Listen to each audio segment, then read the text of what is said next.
رک جائیے ذرا ایک منٹ دیجیے. آج میں آپ کو آئینہ دکھانے والی ہوں، لیکن یہ آئینہ شیشہ نہیں، کردار کا آئینہ ہے. اگر ہمت ہے تو آخر تک ضرور دیکھیے، کیونکہ آج بات کسی اور کی نہیں، ہماری اپنی ہونے والی ہے. میں آپ سے ایک سوال پوچھتی ہوں، اگر آج آپ کی زندگی کا ہر راز ایک بڑی اسکرین پر چلنے لگے تو کیا آپ سکون سے بیٹھ سکیں گے؟ آخر جواب نہیں ہے نا؟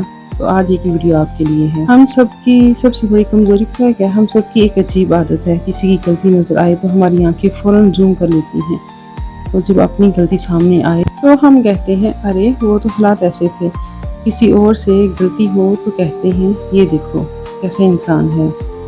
فرض کریں محلے کی ایک آنٹی ہے، صبح چائے بناتے ہوئے کہتی ہے میں کسی کی برائی نہیں کرتی، اور اگلے ہی 5 منٹ پھر وہ بولتی ہے کہ میں نے تو نہیں کہنا تھا، لیکن تمہیں پتہ ہے میں صرف تمہیں بتا دیتی ہوں اور میں کسی کو نہیں بتاؤں گی.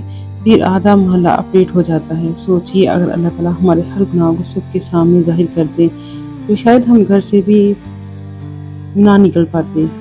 کتنی غلطیاں، کتنی کمزوریاں جو ہم اپنے اندر چھپائے بیٹھے، اتنی تکلیفیں، ہمارے اتنے دکھ، ہمارے اتنے گناہ صرف اللہ جانتا ہے، اور کسی کو علم نہیں ہوتا، اور وہ پھر بھی ہمیں رسوا نہیں کرتا. یہ اللہ کی بہت بڑی رحمت ہے.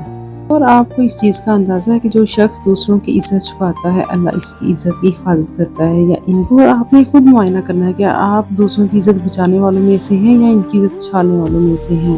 اور جو آج کا دور ہے وہ موبائل ہاتھ میں آیا ہی نہیں ابھی تو اسکرین شاٹ لے لو فٹافٹ، اور فٹافٹ ہمیں فارورڈ کر دو، دیکھو اس نے کیا کیا.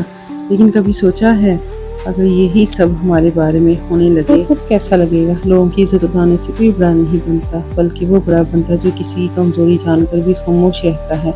اللہ بھی اس بندے کو پسند فرماتا ہے جو دوسروں کے عیب نہیں ڈھونڈتا.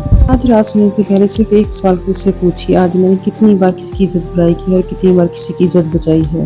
ممکن ہے یہ چند الفاظ کسی کے تعلقات بچا دیں، کسی کو غیبت سے روک سکیں، یا کسی کی برائی سے وہ بچ سکیں، یا کسی کو اپنی اصلاح کا راستہ دکھا سکیں.